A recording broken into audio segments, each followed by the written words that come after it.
All right, here we go. This one's going to be a 40 Smith & Wesson versus 10mm test. So here on the left, we have our 155 grain Hornady XTP. Here's what that one looks like. It does have your standard brass case on that and is rated at 1180 feet per second. And for the 10mm, that one is also 155 grain XTP. Same standard brass case, and that one's rated 1410 feet per second. So this will be a full-size test. So on the left, we do have our Beretta 96 FS. That one does have a 4.9-inch barrel. And on the right, we do have our Rock Island Ultra FS, and that one does have a 5-inch barrel. So we'll be going through our gel. That is a 10% block. Do over a catch block behind that, so a total of 22 inches of gel. Our 4 layers of cotton tissue on the front, and like always, we'll set up our chronograph so you can hopefully pick up those impact velocities. So let's set up and see how these things do head to head. First one up will be that 40 Smith & Wesson. All right, we're still back to 15 feet.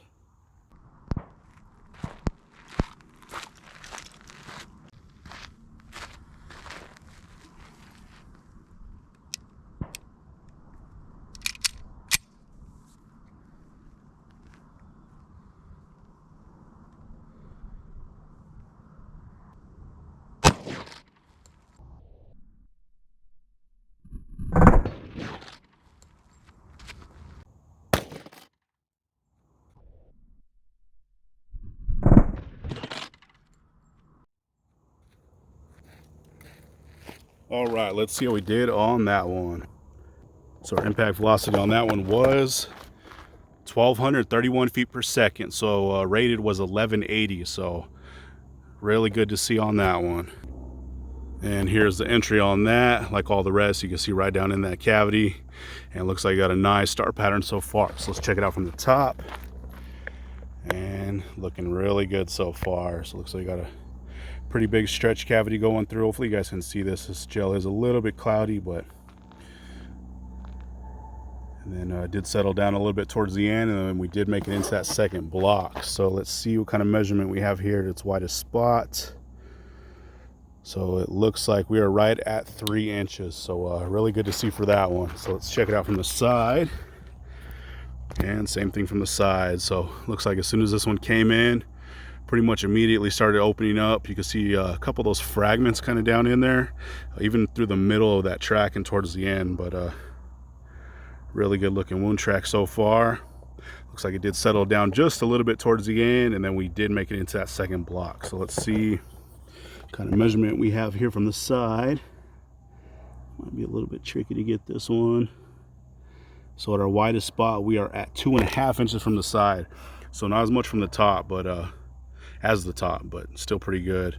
And then we did make it into that second block, and that round is resting down in there. At the leading edge of that one, we are right at 1.5 inches. So that one got a total penetration of 12.5 inches. So not too bad at all. So let's set up for that 10mm and see how that one does. All right, we're still back to 15 feet.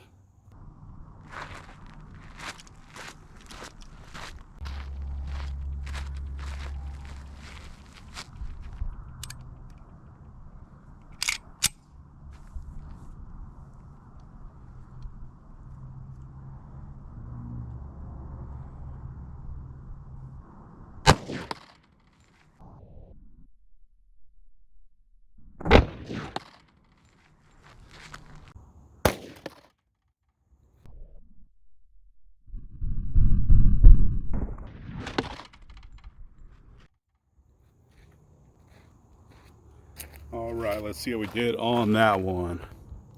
All right, so it looks like impact velocity on that one was 1,405 feet per second. So we are 5 feet per second short of that advertised, but not too bad at all. So pretty good to see there. And it's definitely nothing like that Underwood loading where that one's coming in right at about 1,500 feet per second. But, you know, it's Hornady. They are usually pretty reserved on their loadings. So let's see how we did. So it looks like we did come in just a little bit low on that, but still not too bad. You can see right down in there, you can see quite a bit of fragmentation so far and a really good star pattern there. So let's check it out from the top. And same thing. Nice cavity so far, tons of fragmentation. Looks like it carried that energy most of the way. Did start to settle down towards the end, and it looks like we did make it into that second block. So let's see what kind of measurement we have on this one. So it might be a little bit difficult to get. Let's see. So we are just over 3 inches, maybe about 3 1/8 inches on that. So not too bad. So let's see from the side, and same thing from the side. That one came in, immediately started opening up, and you can see it started shedding those petals right away. Even in the middle of that track, there's still a couple in there. But we did make it all the way through and just barely into that second block. So let's see if we can get a measurement here from the side. And at our widest spot here on the side, we are at, let's see, right at about just over 2 3/4 inches. So not as good from the side, but still not too bad at all. And it looks like we made it about just about the same, maybe about 1 1/4 inches into that second block. So that one was, let's see, 12 1/4 inches of total penetration on that. So that one was moving out pretty good, so it did dump quite a bit of energy there towards the beginning. So there those tracks are one more time. So here is that 40. You can see there where that one came in, started opening up right away. Got some really good spiral cut, excuse me. And then we did make it into that second block. And for that 10mm, same thing. Came in, opened up, dumping quite a bit of lead in there. And same thing, settled down towards the end, and then we did make it into that second block. So let's pull these rounds and see what they look like. All right, check these things out. Looks like they both got some awesome expansion. So the one on the right is that 40, one on the left is that 10mm. So here is that 40. That one got some picture perfect uniform expansion there. Perfect mushrooming. And one really good looking round right there. Very good to see. And for that 10mm, pretty much the same thing. You could definitely tell this one had a little bit more velocity on it. Nice mushroom, but man, those petals just folded right over that base. That thing was moving out pretty good. And there's a ton of gel still left in there. But yeah, that is one awesome round. We didn't get too much penetration, but I'm thinking just because they were moving out pretty good. So I dumped a lot of energy right there at the beginning of those blocks. But really good to see for both. So the one on the right is that 40, one on the left is that 10mm. You can see one time from the bottom and last time from the top. So like always, we'll get our still shots, slow-mo, all that good stuff here at the end. So there we go. That one was 40 Smith & Wesson versus 10mm. As always, thanks for watching, guys.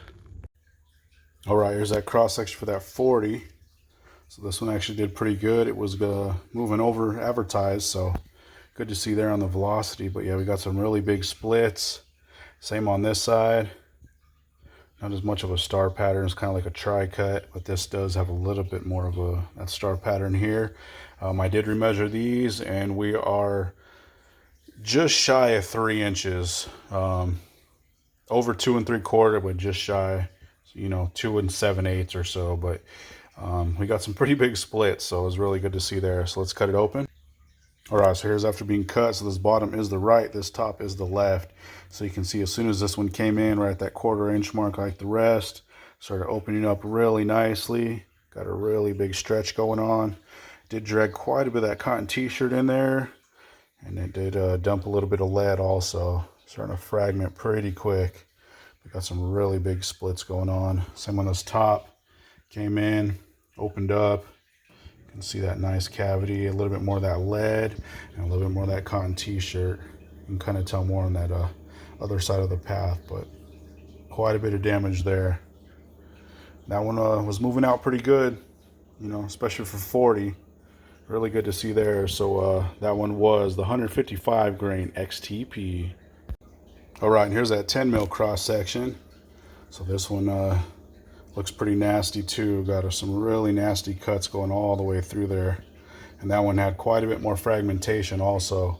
It was moving almost 200 feet per second faster, but definitely really cool to see there. You can see a couple of those fragments right there. But I did remeasure these right at their widest spot. They're right at 3 1/4, so we definitely got some more damage there. So let's cut this open. All right, and here's after being cut. So this bottom is the right, this top is the left. So same as that last one.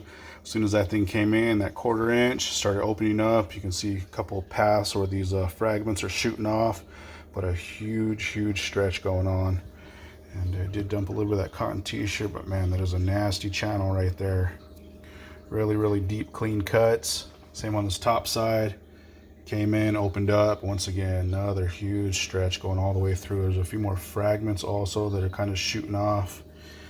And just some really big, nasty cuts in there. So that one, we were just shy of advertised, I believe off by 5 feet per second. So, you know, not too bad. It's good to see that at least we came close, you know, to what they advertise. A lot of the stuff that you get these days is way under advertised. So, and like I said before, you know, it's nothing like that Underwood. That Underwood's coming in about 100 feet per second faster, and that stuff just pretty much explodes in there. But this one still did really good. Let's see if we can look at a different angle. So there's one more angle for you guys. Doing quite a bit of damage. That is a nasty channel for sure. So there we go. That one was the 155 grain Hornady XTP for that 10 mil. Thanks for watching, guys.